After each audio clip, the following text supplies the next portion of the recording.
40歲先開始理財計劃退休，仲嚟得切咩？答案係可以㗎，而且比你想象中更快添。嗱，如果而家先至開始起步嘅朋友，又想喺未來呢20年儲到你退休嘅資產嘅話呢，你就一定要睇我哋今日呢條片咯。如果你係第一次睇 Novella Wealth 加拿大理財生活頻道，我哋係位於 BC 省列治文市嘅一間保險投資及財富管理公司，主要分享專業實用嘅加拿大財務規劃、保險投資、稅務同生活知識嘅影片。如果你對呢啲話題都有興趣，希望你訂閱頻道同埋撳埋個鐘支持我哋。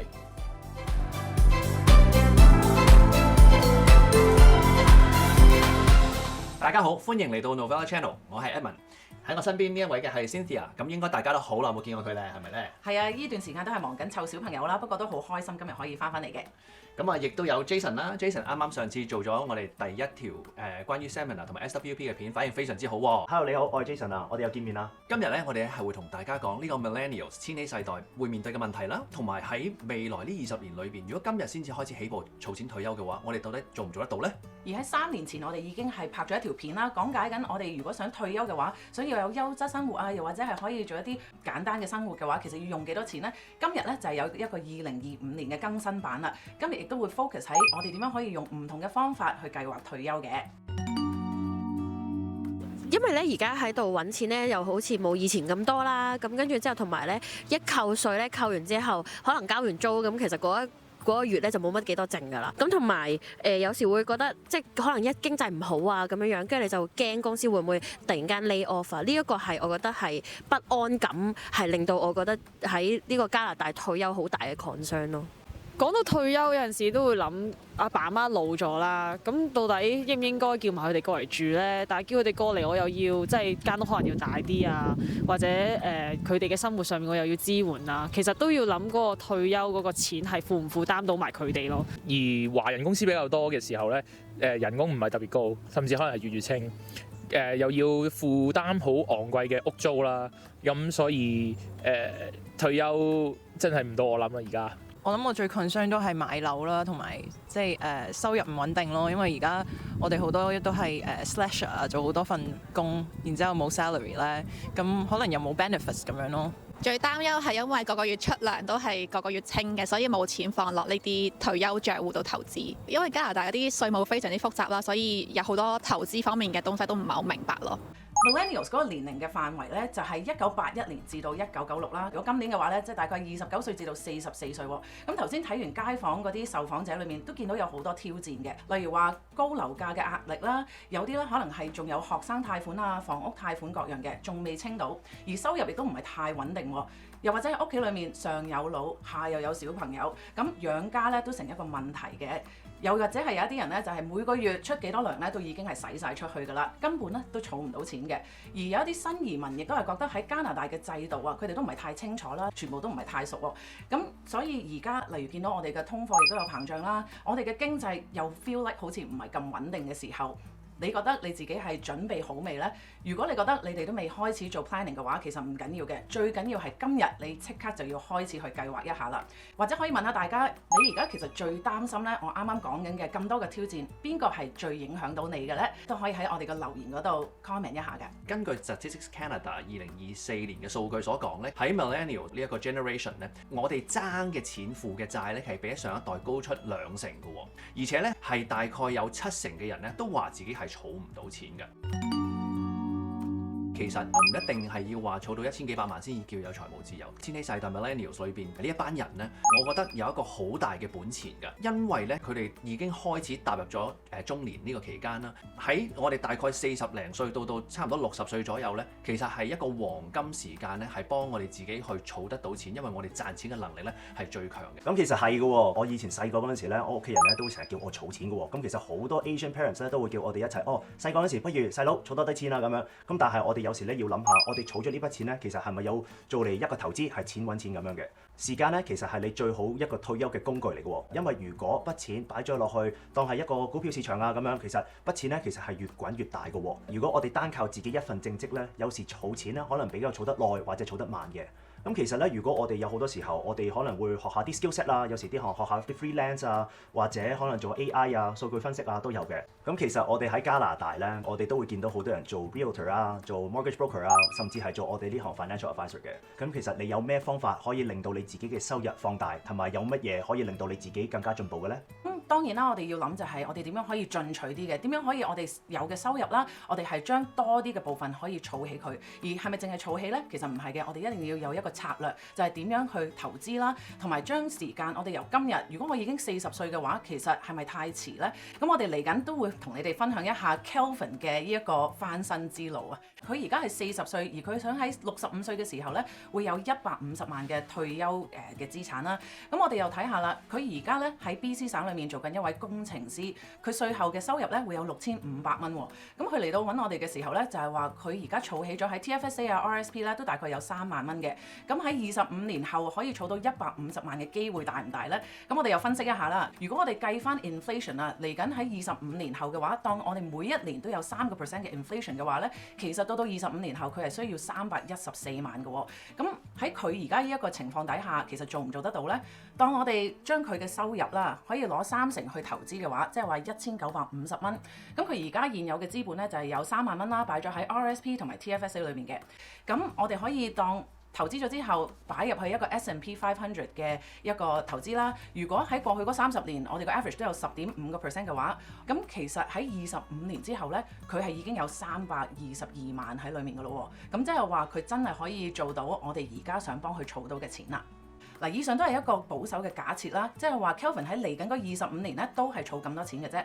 咁但係佢係一位工程師，嚟緊嗰25年應該都會升職加人工啦。咁佢每一年有多啲錢嘅時候，都可以係儲多啲入去嘅喎。可以諗下，其實如果有一位理財顧問去幫佢去一路去睇住，一路 make sure 佢每一年一有多啲錢嘅時候就可以儲起嘅話，可能我哋可以唔係喺25年後先幫佢儲到呢個300幾萬嘅，有可能早啲可以幫佢退休都未定嘅。所以點解有一位理財顧問係咁緊要呢？就係可以 make sure 你哋係好有 discipline 咁樣去儲錢嘅。咁而家又問翻大家啦，其實你嗰啲資源又喺邊度嘅呢？同埋你有冇開始儲起錢，又或者去投資呢？可以喺以下留言一下㗎。咁其實將來啦，我哋喺加拿大退休，其實可以攞到幾多錢呢？咁大家都有聽過 RRSP 啊、CPP、OAS 嘅，咁其實清唔清楚每一個係點樣運作嘅咧？咁其實如果我哋退休嘅制度係理解錯嘅，其實會影響到你自己退休第時退休嘅生活嘅喎。我哋之前咧都拍過關於呢啲退休嘅制度嘅，咁如果有興趣深入了解多少少嘅，可以睇翻我哋之前拍過嘅啲片。咁啊 Cynthia，其實我都想問下，你可唔可以快啲重溫一下我哋加拿大基本嘅退休制度呢？冇問題。嗱，而家咧其實喺加拿大裏面咧，最主要有3大嘅政府福利嘅喎。第一樣咧就係 CPP，就係 Canada Pension Plan。喺你打工出糧嘅時候咧，已經係自動扣咗一部分嘅供款㗎啦。退休嘅時候咧，每個月都可以攞翻嘅。而攞到嘅金額咧，就在乎你係工作咗幾多年啦，同埋交咗幾多入去嘅。咁同香港嘅 MPF 啊，即係呢個強積金咧，都幾相似嘅。喺2025年嘅 rate 咧，而家就係5.95咧，就係員工去 participate 嘅，加埋就係5.95係僱主嘅 contribution 啦。咁如果係自僱人士嘅話咧，就係11.9% 嘅。嗱，喺呢一度咧就會係供得越耐啦，就供得越多嘅。將來退休咧，每個月亦都係可以攞得更多嘅喎。嗱，喺2025年咧，平均 CPP 福利咧係接近可以攞到900蚊一個月嘅，最多咧仲可以攞到1433蚊嘅。嗱，第二咧就係 OAS Old Age Security 呢一個咧就係你唔需要喺呢一度打工都有嘅，只要你住夠10年或以上咧就有資格攞㗎啦。而年滿65歲喎。嗱，攞幾多咧就係在乎你喺加拿大咧已經住咗幾耐啦，同埋你嘅報稅收入嘅。嗱，但係今日咧我哋亦都唔會講太多 OAS 啦。如果你想知道多啲嘅話咧，可以睇一睇呢一條片嘅。嗱，第3樣咧就係 GIS， 呢個就係 Guaranteed Income Supplement。咁如果你喺退休之後嘅收入好低，其實政府咧仲會額外有一啲補貼俾你嘅喎，俾你一筆生活補助嘅。咁但係如果你嘅收入高到某一個水平嘅話咧，咁你就攞唔到 GIS 㗎啦。咁所以嗱，如果我去 wrap up 嘅話咧，就係話 CPP 咧就係自己供自己用啦 ，OAS 咧就係政府送俾你嘅，而 GIS 咧就係額外可以救濟你嘅救濟金啦。咁除咗啱啱 Cynthia 講嗰幾種唔同嘅政府福利咧，其實咧都要靠我哋自己去儲錢嘅喎。咁最常見咧都有3個唔同嘅工具嘅。咁第一，我哋有個 TFSA 啦。咁其實如果將我哋擺嘅錢入去呢個 TFSA account 咧，其實咧全部賺咗嘅錢咧都係免稅嘅喎。咁呢個咧其實喺退休之後嗰陣時咧，其實係會變咗一個唔需要交稅嘅提款機。咁第二咧，仲有一個叫做 RRSP 啦。咁其實咧，好多人理解嘅 RRSP 咧，就係如果你擺錢落去咧，嗰年其實可以退翻個稅嘅。咁你記住一樣嘢咧，就係你將你嘅錢擺咗落 RRSP 嗰陣時咧，其實最尾你第時退休嗰陣時咧，其實係都要係扣翻個稅嘅喎。咁記住 RRSP 咧就係而家扣稅，第時咧其實要打翻稅嘅。咁當你去到71歲嗰陣時咧，咁呢個 RRSP account 咧就會直接咧轉去一個叫做 RRIF 嘅 account 嘅。咁其實呢個 account 咧係每年咧政府咧要規定你最少攞幾多錢嘅，係唔可以唔攞嘅。咁第時你攞出嚟嗰陣時咧，記住都係要打稅嘅。咁其實我哋仲有一種工具咧叫做 Insured Retirement Planning， 我唔知大家有冇聽過啦。咁其實呢個咧係一個保險嘅 product 嚟嘅喎。咁其實咧我哋個每個月咧可以供呢份保險。咁其實我哋賺咗嘅錢喺入邊咧，其實係唔需要打稅嘅喎。如果你自己係冇人壽保險嘅，或者你自己係有一份嘅，唔知呢個 Insured Retirement Planning 係會 work for 你嘅，咁其實不妨可以同我哋做翻一個 review， 然後之後睇下呢個 Insured Retirement Planning work 唔 work for 你啊。咁嗱，頭先譬如話 Cynthia 講過政府嘅 benefit 啦，有呢一個 CPP 啊、OAS、GIS 呢啲，其實我哋呢啲咧全部咧都係要報稅嘅收入嚟嘅。嗱，咁亦都要注意得到咧，就係當我哋嘅退休收入唔高嘅時候咧，咁我哋可能會有呢一個嘅 GIS 啦，有呢一個額外嘅救濟金啦。咁但係當我哋嘅收入慢慢越嚟越高嘅時候咧 ，GIS 就開始冇㗎啦。咁亦都到我哋嘅收入去到某一個位嘅時候咧，亦都會開始 call back 我哋嘅 OAS 啦。之前我哋有條片亦都講過啦。咁亦都有人會問，譬如我應該早啲攞 CPP 啊，遲啲攞 CPP 啊，應該幾時去攞啦？因為 CPP 係可以早啲攞，但係會攞少啲，或者遲啲攞係會攞多啲。咁呢個咧喺我哋之前條片亦都有介紹過。咁好多時咧，我哋嘅客人入到嚟嘅時候咧，我哋都會同佢做一個分析，到底應該幾時喺 RRSP、RIF 裏邊攞錢，幾時喺 TFSA 裏邊攞錢？我嘅退休生活裏邊幾時去攞呢一筆錢？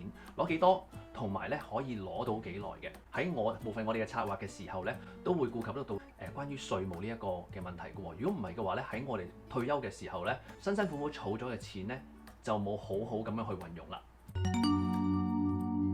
嗱，頭先喺片頭咧都同大家講過咧，喺3年前我哋拍過一條片，就係講緊我哋喺退休生活嘅時候有3種唔同嘅質素啊。我哋就係每一種嘅質素咧係要用幾多錢嘅咧？第一就係講基本啦。如果我哋係基本最 basic 嘅勉強夠使嘅話咧，其實一年都需要23,200蚊嘅喎，即係話每個月1931蚊啦。而我哋可以舒適啲嘅，例如有少少可以享受一下嘅小康生活啦，咁呢個就係49,200蚊一年，即係話4,100蚊一個月。而最後啦，優質嘅生活喎。嗱，有財務嘅自由啊，同埋可以中意買乜就乜，中意食乜就食乜嘅話，一年咧大概要需要96,000蚊，咁每個月即係話8,000蚊啦。嗱，咁喺過去嗰幾年咧，如果大家有 notice 嗰個 inflation 咧，都真係好誇張嘅。咁所以今日呢一條片咧，都同大家去 update 一下我哋計出嚟嘅新嘅一啲數據啦。咁或者我可以交俾 Jason 去同大家講解一下，我哋如果一個基本嘅生活，而家喺退休嘅時候係需要用大概幾多錢咧？好啊，咁其實咧，我哋如果講緊基本嘅生活咧，其實我哋都會睇兩樣嘢嘅。第一睇食啦，同埋第二咧就係睇住嘅。咁咧，如果我哋通常退休嘅人士咧，有好多時候咧，佢哋層樓其實已經 pay off 晒㗎咯喎。咁但係咧，佢哋嗰個 strata fee 咧就可能會升咗。咁我哋之前咧可能寫咗會300幾蚊一個 strata fee，但係其實而家都升到去差唔多450至500蚊喎。咁其實最誇張嗰樣嘢咧，都係講緊個食啦。咁如果退休人士咧，通常咧就會變咗佢一日咧3餐咧都係自己煮㗎啦。咁其實呢樣嘢咧，我哋之前統計過咧，差唔多750蚊一個月。咁其實而家咧差唔多去到900蚊㗎咯喎。咁呢度咧都係差唔多20% 嘅 increase 㗎啦，變咗咧一個月咧嘅使費咧差唔多去到2,300蚊㗎啦。哇，其實喺一個好簡單基本嘅生活都去到2,300蚊啦。咁又或者等我講下啦，舒適啲嘅生活啦，當你一個禮拜可以有3至6次係出街食飯啦。其實講緊食飯都已經貴咗好多啦。但係有一個好得意嘅嘢，我哋見到咧，就係話我哋嗰啲車啊，平時要入油啦，啲油價越嚟越貴。但係而家咧好多人都會揸一啲 EV 車啊，又或者係入電嘅，咁嗰度又可以慳翻少少嘅。咁但係當然啦，其他例如去旅行啊，各樣嘢咧都會貴咗啲嘅。咁我會覺得我哋就算係想舒服啊，唔係真係 spend 咁多錢嘅時候，但係我哋講緊嚟咗3年後啊，我哋平均一個人都要使大概4,700蚊嘅喎。個比較優質啲嘅生活嘅時候咧，我哋都同意咧，大概咧需要9,500蚊一個月嘅喎。9,500、9,600一個月都唔係一個細嘅數字啦。咁而喺幾年前嘅時候，我哋之前嗰段片咧就講過啦，加價加得最犀利，呢個 inflation 通貨膨脹最犀利嘅一樣嘢咧就係旅遊。我喺我哋3年前嘅時候講緊去一次旅行咧，話用4,000蚊一次，其實咧而家嚟講嘅時候咧，真係可以話邊度都去唔到嘅其實嚇。咁我哋仲講笑咁講嘅時候 road trip 就可能唔得嘅。咁我哋以上所計嘅嘢咧，就係 based on 我哋3個人即係我哋個人嘅經驗去計出嚟嘅。如果譬如話大家留意到有啲乜嘢我哋計漏咗嘅，咁不妨喺下邊留言話俾我哋聽，或者話俾我哋聽，同我哋分享下，到底你哋而家需要係使緊幾多錢呢？咁啱啱咧，我哋都分享咗3種唔同嘅退休嘅方式啦。咁其實咧，我哋出邊咧喺 in general 咧，咁其實可以幫你計算到你退休嗰陣時咧係需要幾多錢嘅喎。第一咧，其實有樣嘢咧叫做係50-30-20 rule 嘅。咁咧點 work 嘅咧就係有50% 咧，其實咧係變咗你嘅生活嘅必需品啦。咁有30% 咧係變咗你嘅自由使費，而即係20% 咧其實係變咗你嘅儲蓄。呢個儲蓄咧其實係包埋退休嘅喎。例如，如果你每個月嘅收入係5000蚊嘅，我哋將會用20% of 5000蚊，即係1000蚊啦，作為你嘅儲蓄咯。呢個方法咧其實都好容易記，同埋好適合初學者嘅。咁呢個方法有咩唔好呢？其實咧佢都冇計算到你退休嘅支出咧要用幾多，同埋如果你收入係唔穩定嘅咧，其實都可能唔係好適合你嘅喎。而第二個方法咧，就係可以用我哋嘅年紀咧去計算我哋應該大概儲到幾多錢啦。例如話30歲咧，應該我哋要儲到我哋嘅年薪嘅1倍啦；40歲咧就要儲到年薪嘅3倍；而50歲咧就要儲到年薪嘅6倍啦。60歲嘅時候已經要儲到年薪嘅8倍㗎啦。而去到67歲嘅時候咧，我哋應該都要儲到年薪嘅10倍㗎咯喎。咁當你而家係40歲嘅話，而你嘅年薪係8萬蚊，即係話你應該咧大概都要儲到有24萬㗎啦。咁佢嘅好處咧就係話有一個好清晰嘅里程碑啦，你知道去到幾多歲就要儲到幾多錢，而可以咧容易啲去跟進自己嘅程度係去到邊一度啦。而個唔好處咧就係話，如果你嘅職業生涯係好大變化嘅話，又或者每一年你嘅收入都唔同嘅話，咁其實係好難計算你每一年係揾幾多倍啊。咁所以呢一個咧都係一個問題嚟嘅。咁第3個咧就係一個25倍嘅投資法則，或者叫做 4% rule 啦。呢一個計算嘅方法咧就係話，當我哋每年喺我哋退休嘅時候想使幾多錢嘅話咧，將呢個數字乘大25倍。即係打個譬如，如果我退休嘅時候想使5萬蚊一年嘅話，將佢乘大25倍嘅話咧，就等於咗125萬啦。呢一個25倍法則或者 4% rule 嘅時候咧，好處咧就係清楚啦，因為你係有個 target 你自己去爭取，去自己儲，我哋可以去協助我哋嘅 client 去計呢一條數啦，而亦都係叫做 result base 啦。咁你想 target 退休嘅時候使幾多錢，我哋就儲幾多錢乘大25倍。有啲乜嘢唔好處咧？就係其實佢係冇顧及到通貨膨脹啦，唔知道會唔會夠使嘅。但係咧以一個longevity 嚟講嘅時候咧，呢個 4% rule 咧其實就非常之夠嘅，我哋覺得係，因為以我哋嘅經驗嚟講咧，其實我哋平均一個比較中風險嘅一個投資組合嘅時候咧，做5至7個%咧，其實唔太大問題嘅。所以使4個%嘅時候咧，大致上嚟講咧都係會長使長有嘅。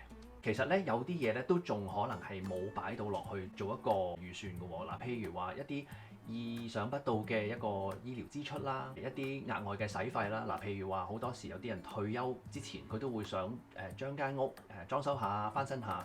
咁呢啲數字我哋亦都冇擺到落去啦。甚至乎頭先亦都有提過嘅稅務嘅問題啦。咁呢啲種種嘅因素咧都係需要我哋揾一個專業人士去幫我哋去計一計嘅喎。咁除咗我哋啱啱同大家分享嘅 formula 之外咧，咁其實網上面咧都有啲比較上專業啲嘅一啲 software 係可以幫我哋計到我哋 retirement 嘅時候需要幾多錢嘅喎。咁而家我哋請阿 Jason 同我哋示範一下。咁呢個咧就係 Sun Life 嗰個 retirement savings calculator。咁我就當係呢個做一個 example 啦。咁我當係而家個 current age 係40歲嘅，咁然後之後想 let's just say 係65歲退休。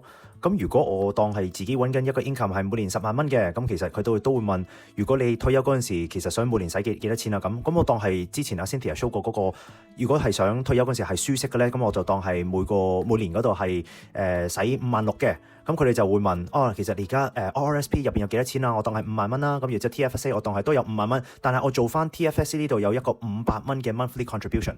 咁然之後我當係一個 non-registered account 咧，嗰度我都係5萬蚊。咁我 assume 一個好 conservative 嘅 rate of return 係6% 嘅。咁我 check 下 results 啦。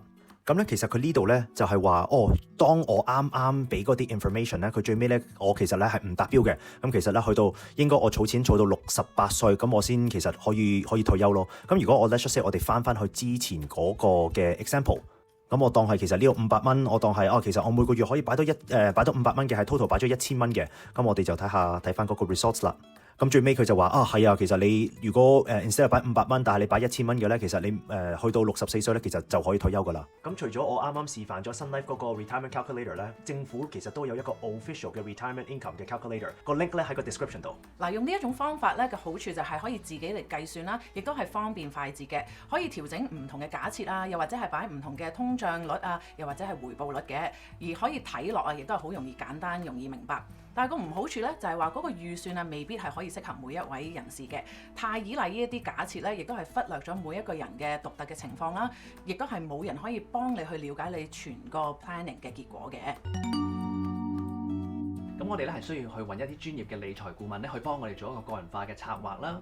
咁可以考慮到嘅地方咧，其實包括咗我哋嘅生活啦、家庭啦、一啲意料唔到嘅醫療嘅支出啦，或者一啲唔同嘅 project， 即係我哋本身頭先我所講嘅，譬如退休之前我哋想去remodel 間屋咁樣嘅時候，咁有我哋可以做到啲咩準備咧？我哋都有一個咧係一個 financial planning 嘅 tool 啦。咁好似我哋頭先所講今日呢段片嘅時候咧，講一個40歲嘅人，咁佢而家先至認真開始儲錢嘅時候，咁會係點樣啦？嗱，咁咧呢個 David 咧，佢有個太太嘅，太太叫 Selina 啦。咁大家都係40歲，佢哋結咗婚，佢哋都係喺香港過嚟嘅。咁佢哋有一個小朋友，小朋友咧而家大概6歲到，咁咧就2019年嘅時候出世嘅。咁好啦，下一個版面咧，我哋可以 mark 低到底佢哋有啲乜嘢嘅目標啦。咁啊，其中一個咧就係要 make sure 阿仔仔咧就返到學啦，可以有錢去讀書啦，亦都可能會換一間屋啦，或者 upgrade 自己間屋啦。仲有咧就係唔好交咁多稅，還到個 mortgage 啦。最緊要咧就係話到底佢哋幾時可以退到休咧？以佢哋嘅生活水平嚟講嘅時候，咁同埋咧退休嘅時候咧，咁佢哋到底有冇咁嘅錢去旅行啊，或者維持到自己嘅興趣、自己嘅生活水平咁樣啦？佢哋都會，如果可以嘅話咧，即係退休嘅時候可以喺屋企度住得越來越好啦。咁咧，佢哋亦都有問我哋咧，到底佢哋而家現有嘅保險到底足唔足夠佢哋嘅 coverage 啦，保得佢哋夠唔夠啦？咁我哋都會同佢做一個 analysis 嘅。David 咧，佢係之前咧儲嘅錢咧的而且確咧唔係咁多。David 同埋 Selina 佢哋有個細細嘅 TFSA， 其實咧有儲過下錢咁，但係因為買屋啊、生小朋友啊各樣那樣嘅時候咧，其實已經咧大部分嘅錢都攞咗出嚟嘅。咁佢哋咧有幾千蚊喺個 TFSA 度啦而家，但係咧佢哋有幫小朋友咧每個月都有儲少少錢擺喺嗰個嘅 RESP 個教育基金嗰度嘅。咁所以而家教育基金裏邊咧大概有8000蚊左右，而佢哋大家各人嘅RSP 咧都有少少錢喺度。阿 David 咧就有3萬蚊，Selina 咧就有2萬蚊喺度。咁佢哋喺幾年前嘅時候咧就買咗一間屋啦。佢買翻嚟嘅時候咧就大概係100萬到買翻嚟嘅，咁就借咗75萬。咁而一間屋咧市值咧就大概120萬左右。咁我哋當呢一間屋，譬如話我哋喺加拿大 BC 省或者安省每年一間屋升5%，其實都應該唔係好過分嘅。咁佢哋有個75萬嘅 mortgage， 頭先提過下，咁佢哋嘅嗰個還款期咧就係25年嘅，咁都差唔多。其實因為佢哋如果40歲去到65歲咧就啱啱好還晒啦。咁講翻佢哋嘅 retirement 先啦。如果阿 David 同埋 Selina 都係想65歲嘅時候去退休嘅話咧，以佢哋現階段嘅話咧，其實只係 fulfill 到67% 佢哋嘅 retirement goal。咁佢哋咧仲要儲多1.2 mil 先至得嘅。咁我哋可以翻轉頭去呢一個嘅savings 嗰度啦。咁我哋可以再加翻落去，咁我哋可以 suggest 佢儲啲錢咯。嗱 ，OK， 咁我哋咧而家咧就幫阿 David 咧就擺850蚊喺佢嘅 RSP 裏邊啦。咁因為其實佢12萬 income 嘅時候咧，其實佢都要退多啲稅啦。咁所以我哋咧就會擺下 David 嗰份咧都係大份少少喺佢 RSP 度嘅。咁亦都 index 咗去呢一個嘅 inflation 啦，同埋咧喺今年開始呢一個 plan 嘅。咁電腦咧就已經講話，其實佢哋個 retirement plan 咧100% fulfill 咗啦，其實已經咁啊叫做係夠錢使啦。咁我哋可以落翻嚟呢一度咧，就睇翻佢哋其實到嗰陣時候，其實佢哋有幾多錢去退休㗎。咁喺呢度咧，大家睇到啦，佢哋兩個2025年嘅40歲啦，咁佢今年會開始儲啲錢喺度啦。咁呢邊呢一度咧就係話到俾佢哋聽，其實佢哋係有幾多錢喺個 RSP 度嘅 register， 呢個就係 RSP 啦。咁如果我哋好快咁跳到去佢哋大家都65歲嘅時候，咁相當之唔錯啦。其實差唔多有200萬 RSP， 咁每年都會有呢個9萬6蚊嘅 after tax 嘅錢啦去使嘅。咁我哋就即係穩賺啦，叫做計咗。好啦，咁啱啱咧同大家解釋過到底一個 financial plan 應該點樣去進行啦。咁而我哋咧亦都每年咧都會同大家做一個 portfolio review 過，睇下大家嘅 investment 到底做成點樣，同埋個 financial plan execute 到點樣啦。咁亦都會留意到每年要交幾多稅，咁睇下使唔使進行一啲調整嘅。咁亦都仲有咧，就要留意下嘅就係一個 estate planning， 一個遺產嘅策劃啦，就係要睇住點樣可以用一個最大嘅稅務效益去將我哋個遺產傳承落去下一代添㗎。咁頭先同大家分享嘅，譬如話我哋喺坊間揾到一啲唔同嘅方法去計算自己退休嘅時候需要幾多錢啦，或者用一啲網上邊嘅 calculator 去計啦。嗱，呢啲都係大家都係免費嘅。其實咧，就算揾我哋做理財顧問嘅時候咧，其實大家都唔需要有額外嘅費用嘅喎。嗱，因為咧我哋同大家做嘅一個 financial plan 咧係唔收錢嘅。咁但係如果你哋同我哋去做咗一啲 planning 嘅時候咧，咁其實咧係一啲金融機構去支付我哋嘅佣金，所以其實大家都唔需要 out of pocket 一啲 cost 喺度嘅喎。冇錯啦，咁所以咧最緊要就係要揾一個信譽良好嘅理財顧問啦。當然自己去做計算嘅話咧，有啲人都會中意嘅。但係如果可以揾一個專業嘅理財顧問嚟幫你去計嘅時候咧，亦都可以俾你一個唔同嘅 perspective 嘅。退休規劃真係唔需要咁複雜嘅，用啱方法就得㗎啦。如果你想揾我哋做一個完整規劃嘅，不妨可以 scan 我哋嘅 QR code 啦。如果大家亦都有其他疑問嘅話咧，亦都可以 WhatsApp 我哋嘅喎。記住 like、share 同 subscribe 啦。下次再見，拜拜。如果你未 ready 做諮詢，又或者有其他問題嘅話，不妨 WhatsApp 我哋啊！如果今日呢條片幫到你嘅話，希望你可以俾個 like、留個言、俾個星星 emoji 我哋，咁樣可以幫到我哋 YouTube 嘅演算法，亦都可以睇埋呢條片同埋呢條片，同埋 share 俾你嘅朋友。多謝繼續支持 Novella Wealth。